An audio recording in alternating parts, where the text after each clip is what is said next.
রঞ্জনদা, মোহনবাগান ইতিমধ্যে কিন্তু গত ম্যাচগুলোতে অনেকটাই পয়েন্ট লস করে ফেলেছে। আগামী 12ই এপ্রিল তাদের ঘরের মাঠে খেলা পাঞ্জাবের সঙ্গে। কতটা আশাবাদী তুমি মোহনবাগানকে নিয়ে? মোহনবাগান একটা এমনই হেভিওয়েট টিম, প্রিপারেশন বলুন যাই হোক।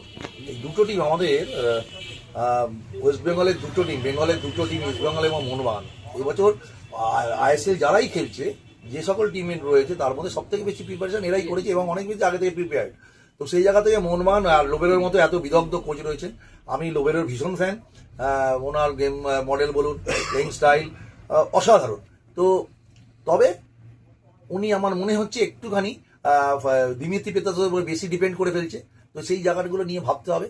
আদারওয়াইজ মোহনবাগান যে কোনো দিন যে কাউকে হারাবার মতো ক্ষমতা আছে। তো আমার মনে হয় মোহনবাগানও আগামীকাল মোহনবাগান কি বলে পাঞ্জাবকে খুব ভালোভাবেই হারাবে। আমি এটা মনে করছি এবং আবারও বলছি যে কোনো টিমকেই কিন্তু একটা জিনিস মাথায় কোনো টিমকেই কিন্তু হালকাভাবে নিলে হবে না। সে পাঞ্জাব হোক আর কি বলে আপনার মুম্বাই হোক। তো সেই জায়গায় কালকের ম্যাচ মোহনবাগানের কাছে ভীষণ ভারী। ওই আবারও বললাম, ইস্টবেঙ্গল মোহনবাগান কালকে দুটো ম্যাচই দুটো টিমের কাছেই একটা অগ্নি পরীক্ষা।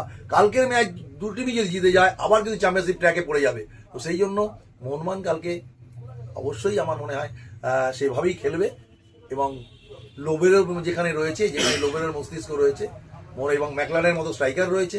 তো সেই জায়গায় আমার মনে হয় তবে সাহালকে একটু ইউজ করতে পারে। হ্যাঁ, আব্দুল সাহালকে কিন্তু সাহাল, লোবেরা একদম ইউজ করছেন না। যেটা অনেক বড় ভুল হয়ে যাচ্ছে, যে কোনো সময় গেম চেঞ্জার হোক। তো আমি জানি না লোবেরো কেন কি বলে সাহালকে ইউজ করছে না।